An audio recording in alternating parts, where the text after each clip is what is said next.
Welcome to Channel AMEC, your insight to the Australian visa system.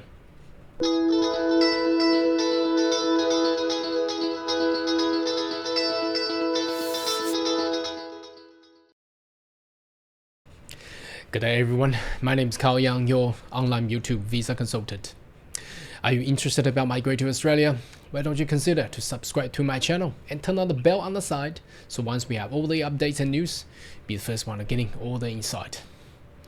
Now, today's topic is a little bit interesting because, well, I wasn't expected to make this video in regards to the New Zealand visas, but we have just seen what happened. Obviously, you notice that the Prime Minister of New Zealand and the Prime Minister of Australia had met not long ago. I think that was late last year, and agreed upon, or earlier this year anyhow, you may have seen that news, agree upon that the New Zealand citizens who, people who holds New Zealand passports, as long as they have been living in Australia for consecutive 4 years, from 1st July 2023, they are eligible to actually apply for Australian citizenship.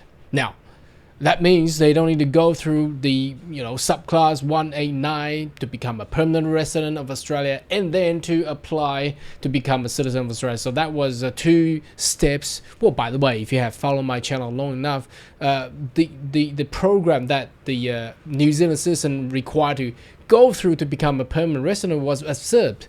Now, because of their special category visa subclass 444 already given them the right to actually permanently reside in Australia, why would they apply for another permanent residency? So I actually welcome that the news that Australian government now formally accept that the New Zealand citizens, as long as they have consecutive living in staying in Australia for 4 years, they are eligible to become an Australian citizen as well by obviously their choices. Now, yesterday we received this news. It's interesting. So since that announcement, and obviously also the COVID issues for the past 2 or 3 years, it has struck the heart of the nation of New Zealand. So let's have a look what's happening there. So the title reads, largest net migration loss to Australia since 2013. So before 2013, you may notice it was the government of Australia back then was also Labor government as well. And now it's Labor came back last year. Now, so it says the net migration loss are largest since 2013 as Kiwis pursue the higher wage and cheaper living costs. Now that's one of the problem. How would New Zealand become, the cost of living in New Zealand is actually higher than Australia? I cannot comprehend that. I thought New Zealand does a lot of primary production as well, but don't know. Probably they have focused too much on primary production other than other type of manufacturing and high tech as well. But anyhow, so let's read on that what this news is actually talking about. It says the annual net migration loss to Australia last year was the largest almost a decade. So they haven't seen this for almost 10 years. Now, data show that the stats of New Zealand from 2022, the net migration loss of 13,400, well, which is not a lot, but for a small population country like New Zealand, I think they already got 4 million. It's actually a lot because that will affect their tax collection as well and the economy as well. Now, last year, 33,863 people migrate from New Zealand to Australia. Now, that's a lot of people. That is a lot. And 20,431 move from Australia to New Zealand. So it's 2 ways, but it's actually the graph down here is actually showing that there has been a change of the demographic, that you see that gap start to go up again.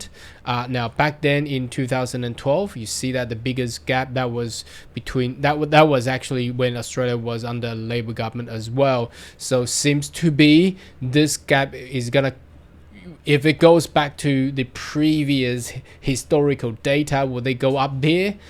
Perhaps. So they actually interview one of the nurses, Kiwi nurses, who actually relocated from Christchurch to Hervey Bay and on Sunshine Coast, obviously with the kids and the family. So she said that there's no regrets of making such a move. Obviously, I've got friend from Christchurch. What happened over there? I think the cost of living is actually very, very high. Since I think it was earthquake, but that was a long time ago. I don't understand how it will go so high. And New Zealand and Australia used to be almost the same. I recall back 10-15 years ago, but I just don't know how it over the last decade, how they actually become this kind of situation. So as you see down here, there's a lot more people moving from New Zealand to Australia. So in April, it was reported 5,000 Kiwi nurses already registered and work in Australia. So that's actually a lot. And they prefer, and I know I got a lot of Kiwi friends, and they always prefer Brisbane and Queensland because of the sunshine. I understand why, and they will prefer Brisbane. It's obviously if they especially living in the Southern Island, it's cold. It's cold over there. So once they relocate to Brisbane and Gold Coast and Queensland, they love the sunshine there. Now, how would this continue to go? Well, obviously, when the Australian Prime Minister and the New Zealand Prime Minister sign that agreement between the two nations to actually having citizenship to actually transfer into Australian citizen, back then there was already numbers of media already talked about the potential of exodus of Kiwis. Obviously, the opportunity in Australia is compared to New Zealand is higher. There's a lot more development going on. There's going to be Olympic coming up in 2032, and also a lot of construction, a lot of jobs, a lot of opportunity compared in New Zealand as well. Now, how would this actually form? I think the number of people moving from New Zealand to Australia will continue to grow. Now, especially with those migrants who migrated to New Zealand previously and got the Kiwi passports, they obviously would like to relocate to Australia as well for better opportunity as well. So anyway, that's just the fact. I don't think there's much New Zealand can do. I don't think they were likely to actually turn the agreement back, because they were welcoming, because they had the similar law allowing Australian citizens to actually become New Zealand citizens for New Zealand migration law. So turning it back, it's almost impossible. So this will continue to go, well, probably for the next decades. Anyway, should you have more question, query, more than welcome to leave comment right down below, and I'll see you next video. Goodbye.